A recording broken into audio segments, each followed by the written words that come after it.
Welcome back to Unleashing. I have a quick story. I haven't thought about this in a long time, but I've been thinking about it recently, and I wanted to give this as a little backdrop here before I discuss something.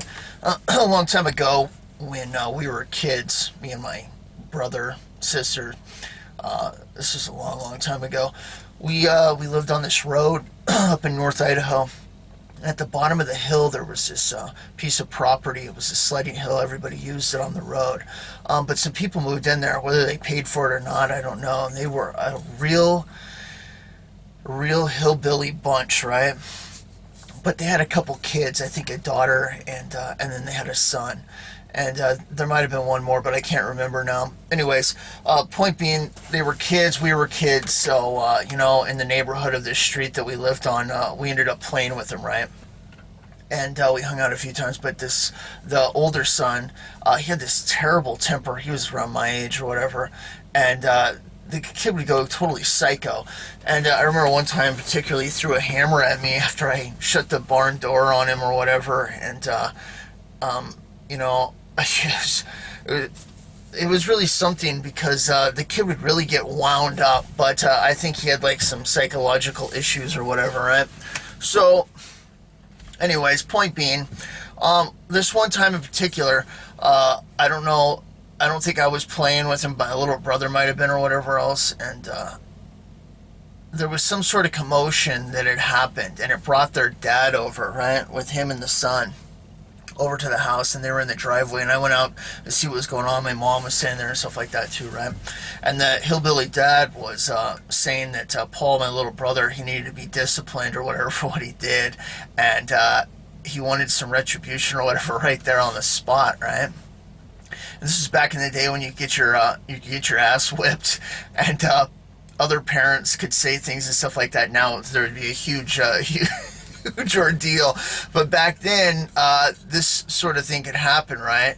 So anyways, point being, my stepdad at the time agrees to this hillbilly, this father, to punish my little brother, and I'm not quite sure what's going on. So my little brother goes in the house, and I hear the belt come out, and my little brother starts screaming and yelling, right?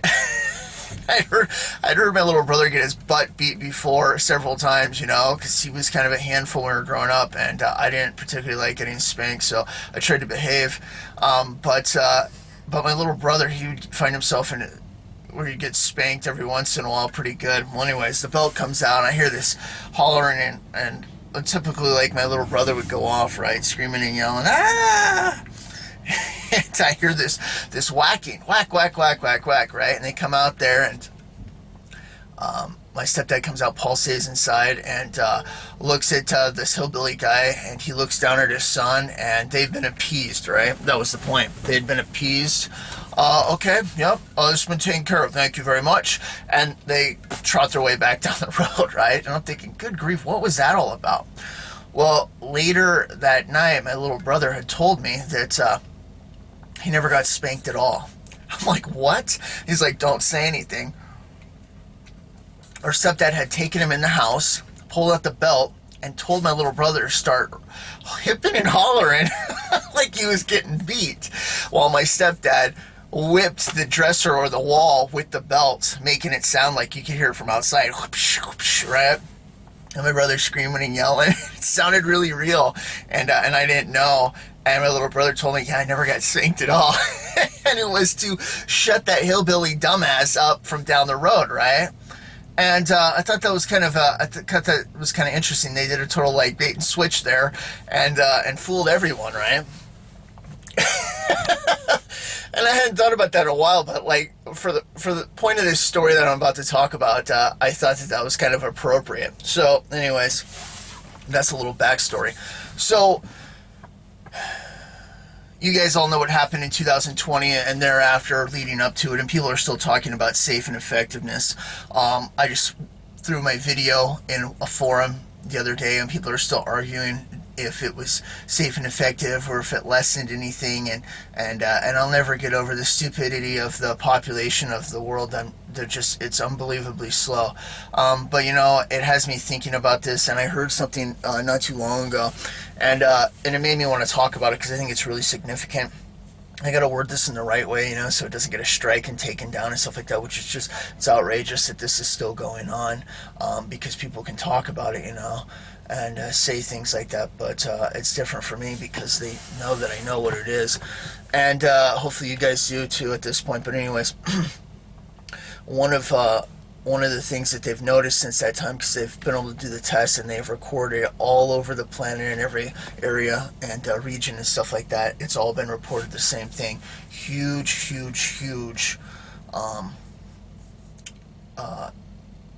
birthing rates have dropped, right? People aren't getting pregnant as much, and they're not having kids or whatever else, right? You guys know the reason why. It's totally jacked that crap up, right? So anyways, point being, so all over the world it's been reported that, and the whole time this was going on, you guys have heard me talk about it plenty of times. There's so many people who have taken it, whole countries and stuff like that, especially in Israel, and knowing what it is and it being a precursor and everything like that and a part of that actual agenda, watching Israel have to do with it and stuff like that, I've been questioning like the whole time, like, how is that possible? God, how are you going to allow this to happen right now? Why aren't we out of here? You know what this is, and what it's going to do, and what it's a precursor to, and how it has that effect, and all that stuff, right? How are you going to allow this to happen to your people, which you promised would go through this, right? And it would make it, there would be a remnant of them. And if the majority of them all been forced on this, that can't happen, right? Well, this study has found that everywhere, every region, nobody's limited to this except for one place in the world. There's only one place where the birthing rates haven't slowed or stopped, and it had zero effect. Israel. And I heard this not too long ago, and I'm like, you've got to be kidding me. And I'm like, wow. That really answers a question I've had for a long time. How God would still be able to use this, or this would still go forward, right? Because of the effect of this and stuff like that. And it didn't touch Israel. And that makes me come to either one of two conclusions. One, the whole reason I told you that story in the beginning, they did a bait and switch to appease the masses, the demonic overlords of the world. They went along with it like they said, but being Israel as sneaky as they are, being able to put explosives in radios and things like that, and handing them out to Hamas and them not knowing until the right time why they were doing it and enforcing it, they were putting some sort of saline or some other crap in their stuff, or tweaking it enough where it didn't have an effect in the area that it was supposed to, right? And they saved themselves from it. Or two, God just came in and nullified the whole thing. But I kind of think in this situation that they had done a bait and switch on this. And I found that very interesting, because that moves things forward, just like God had promised. He would keep that remnant through there. And as dangerous as all this stuff is and has been and stuff, and the implications of what it's going to be, they might still be completely cleared from it right now. So I thought that was really interesting, and it seemed like something worth talking about. So anyways, I just wanted to share that. I thought it was cool. Another thing I want to bring up here, talking about the rapture and stuff, I want to talk about Gog and Magog real fast. That attack has to happen at least right at or before the tribulation starts. The point being, at least from what it looks like, the point being is that they burn their weapons for 7 years, right? And they have their supplies and stuff like that from this huge attack that happens that we can see building up, right? That's building up all over the place, over there in Turkey, Russia, Iran, and this hasn't stopped ever since the attack back in October of 2023 that they did on Israel. The war hasn't stopped, right? It's not going to. It's just going to keep escalating until this blows into the real deal, right? Or the full thing, right? But the Gog and Magog attack that happens because they burn their supplies, this has to happen before the tribulation starts, because it would appear that is cleaned up or done with by the time Jesus is ruling and reigning, right? So there's a couple ways to look at this, okay? And the first is it starts the same year that the rapture and the tribulation happen, right? So let's say 2025, all right? Gog and Magog takes place spring next year, or summer, or something like that, right? and they come and they do the attack, and they get wiped out by God, and for 7 years they have their supplies. Tribulation, rapture happen next year, and they burn it to the end. All right, that's one possibility. All right, here's another. The Gog and Magog happens 3.5 years before the rapture and the tribulation starts, pushing it into spring and fall of 2028. Why do I say that? Because for it to go 7 years, it would be burning 3.5 prior and 3.5 to the midpoint of the tribulation. Why the midpoint of the tribulation? Because Israel is made to flee and go to what's possibly going to be Petra, all right, where they're going to be living there. And those supplies or weapons that they're going to be burning as fuel sources and other things like that might not be able to be done at that point anymore in Israel. And them talking about it burning isn't the Antichrist and his regime that have taken over Israel or anything like that burning it. It's Israel themselves. And that might point to them only doing it 3.5 years of the tribulation and 3.5 years prior to it making for a full 7 years that they burn it, right? That's one possibility. And then there's another crazy possibility that they burn it for the 3.5, they escape, and then after Jesus is ruling and reigning, they burn it again. That possibility, I put at the lowest. I don't see them doing that during Jesus is ruling and reigning with the power that God has and stuff like that to restore things back.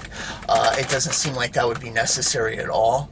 But, I guess time will tell. But I put that as the lowest possible situation.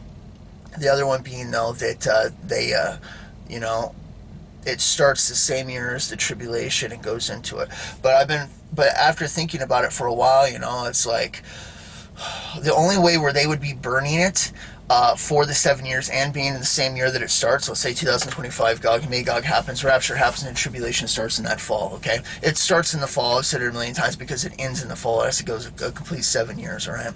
But the rapture isn't attached to that. It has a free-floating period. I saw early spring or early summer, and I still totally believe in that. Song of Solomon and stuff kind of hint towards that, and that's just what I've seen, all right? So that's kind of what I've looked at, and it's been pointed out more than once, especially with the Ascension Day thing, and God saying what he did on Ascension Day. It ended up turning out being like 3 years later, and I'm like, you got to be kidding me. And I didn't even know it when it happened, right?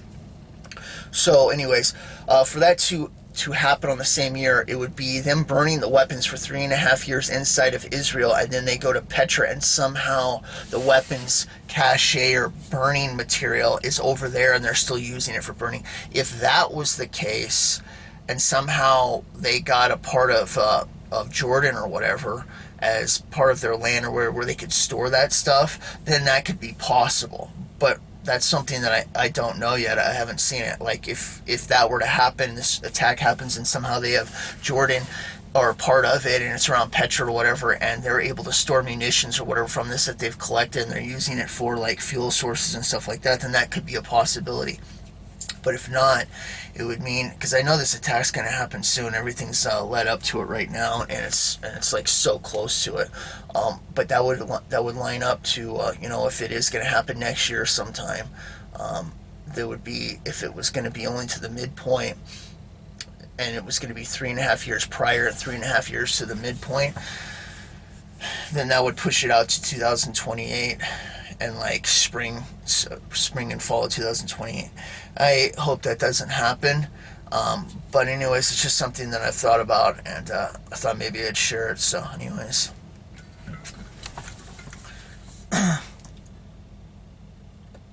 If the Gog and Magog attack does happen, 2025, in like springtime or whatever, alright, and it takes place, and they start with the munitions and everything like that they're cleaning up or whatever for 7 years.